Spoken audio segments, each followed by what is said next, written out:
नमस्कार दोस्तों, आज मैं आपके लिए गणित के इंपॉर्टेंट क्वेश्चन कराऊंगा। तो चलिए स्टार्ट करते हैं। पहला सवाल है, यदि 16a प्लस 16b बराबर 48 हो तो a तथा b का औसत क्या है। बहुत अच्छा सवाल है और मैं आपको बता दूं ये प्रश्न बैंक पीओ के एग्जाम में आया था 2006 में।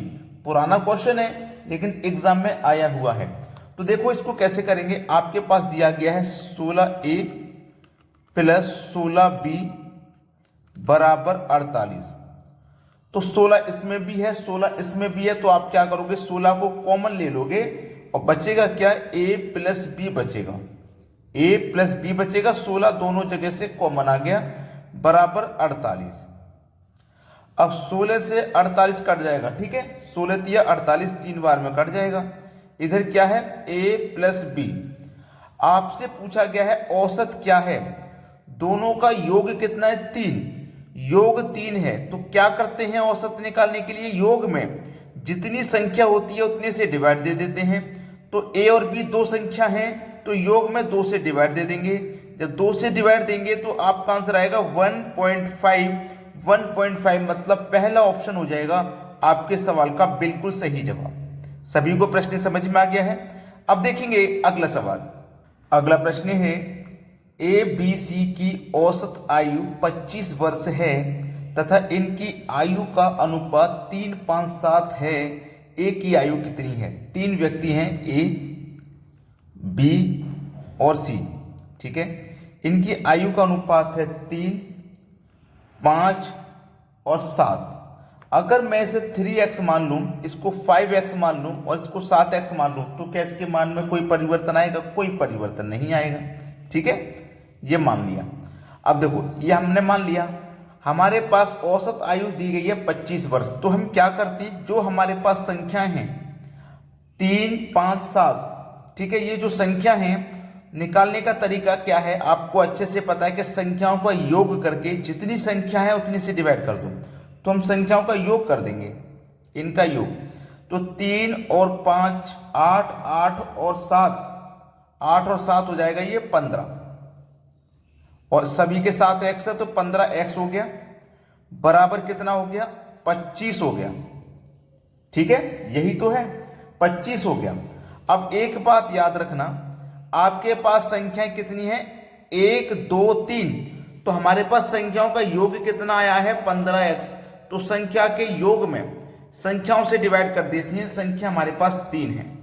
अब 3 का गुना 25 से होगा तो ये 15x बराबर 75 हो जाएगा।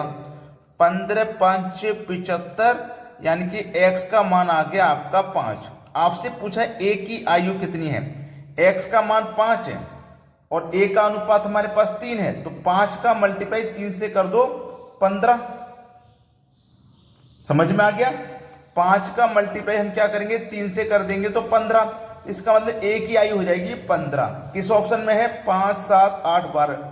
15 लिखने में शायद गलती हो गई है, यहां 15 आएगा, पहला ऑप्शन हो जाएगा सही जवाब। जल्दबाजी में होगा 5 लिख दिया गया होगा, ठीक है। तो उम्मीद करता हूं सबको प्रश्न समझ में आ गया। अब देखते हैं अगला प्रश्न। अगला प्रश्न है, 5 संख्याओं का औसत 18 है। एक संख्या निकाल देने पर शेष संख्याओं का औसत 16। निकाली गई संख्या कौन सी है। देखो 5 संख्याओं का औसत 18 है। याद रखना ये संख्या है, ये औसत है, ये संख्या है और ये औसत है, ठीक है। संख्या का औसत से गुना करने पे आपको योग पता लगता है, ठीक है। 18 पंजे 90, मतलब इन 5 संख्याओं का जो योग हो जाएगा वो कितना हो जाएगा, 90। फिर बोला है एक संख्या निकाल देने पर, 5 संख्या में से एक निकाल देंगे तो 4 बचेंगी, तो औसत कितना हो जाएगा, 16। तो संख्या का मल्टीप्लाई औसत से करेंगे तो 16 चौके 64 हो जाएगा। 5 संख्याओं का योग 90 है, 4 का योग हमारे पास 64 है, तो एक संख्या का क्या हो जाएगा, 5 संख्या के योग में से 4 का घटा दो तो एक संख्या का ही तो बचेगा। तो 90 से हम 64 घटा देंगे तो 90 में से 64 घटा देंगे भैया कितना बचेगा। यहाँ पे आप अच्छे जानते हो, इधर से कैरी लो, 10 में से 4 जाएगा 6, 8 में से 2 जाएगा तो 8 में से 6 जाएगा तो 2 बचेगा, यानी कि 26 बचा, ठीक है। तो निकाली गई संख्या क्या है, 26 है। बी ऑप्शन हो जाएगा प्रश्न का बिल्कुल सही जवाब। अब देखेंगे अगला सवाल। अगला प्रश्न है, चार संख्याओं का औसत 30 है।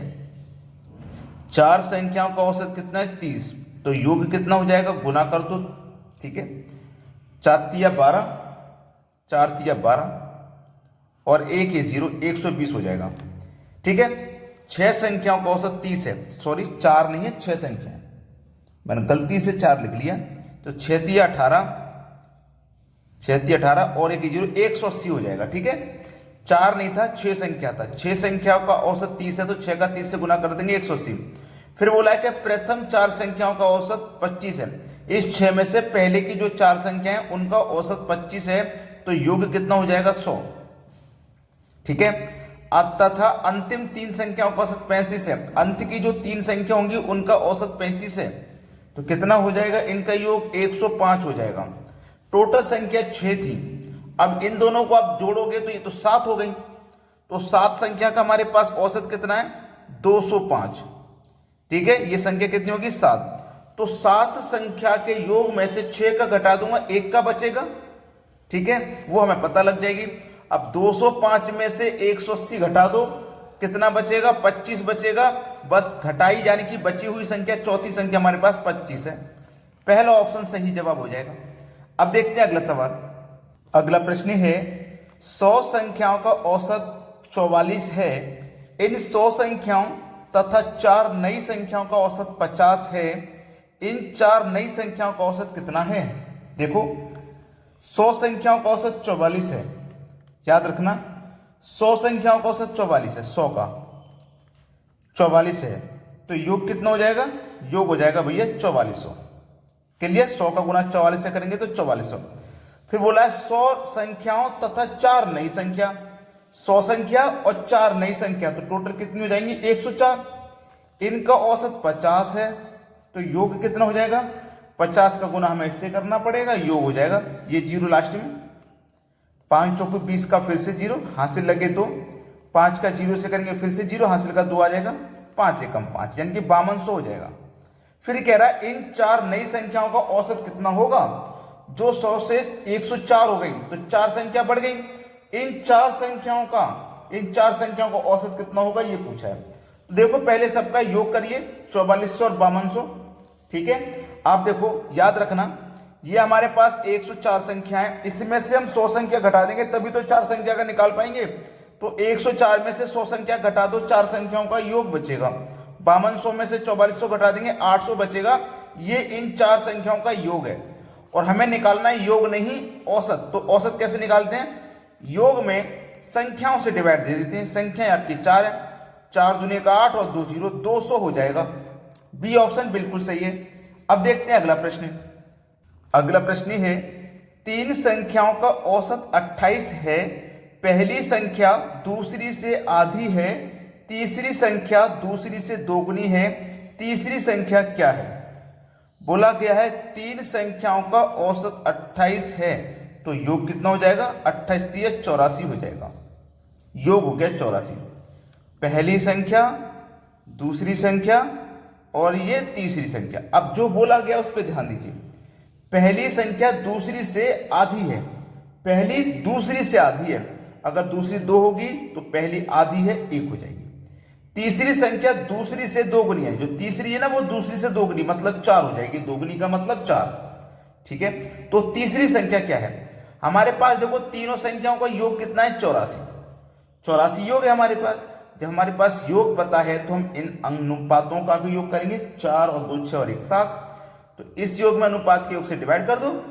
ठीक है, 12 बार में जाएगा, 12 7 84, 12 बार में कट गया। उसने पूछा था तीसरी संख्या क्या है, तो 12 का गुना तीसरी संख्या से कर दो, 12 चौक 48।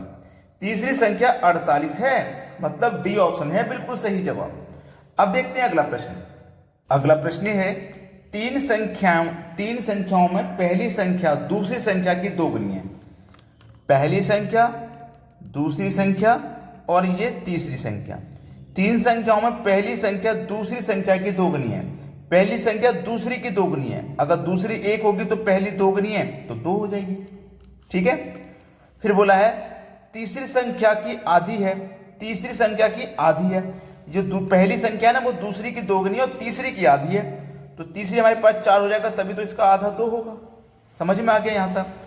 यदि तीनों संख्याओं का औसत 56 है, हमें तीन संख्याओं का औसत दिया गया 56, तो योग कितना हो जाएगा? 56 का 3 9 56 का गुना कर दोगे 168 हो जाएगा योग। तीन संख्याओं का योग है ये 168। जब हमारे पास योग दिया गया है तो हम क्या करेंगे भाई, आप अच्छे जानते हैं, अनुपात का भी योग करेंगे। 4 और 1 5 और 2 7, इस योग में अनुपात के योग से डिवाइड कर दो। 7 दूनी का 14, 2 बचेगा 28, 7 चौके 28, 28 बार में कटेगा। आपसे पूछा है पहली तथा तीसरी संख्या का अंतर, पहली और तीसरी का अंतर। ठीक है, आप एक तरीका तो ये पहले अनुपात में अंतर कर लो, या फिर पहली संख्या तीसरी संख्या अलग अलग पता कर लो फिर अंतर कर लो। 24 का गुना 2 से करूंगा 48, 24 का गुना 4 से करूंगा 96, अब फिर से दोनों का अंतर करूंगा तो 48 हो जाएगा। ठीक है, यानी कि डी ऑप्शन आपके सवाल का सही जवाब है। अगर आपने वीडियो को अभी तक लाइक नहीं किया तो लाइक जरूर कर देना। ठीक है दोस्तों, धन्यवाद।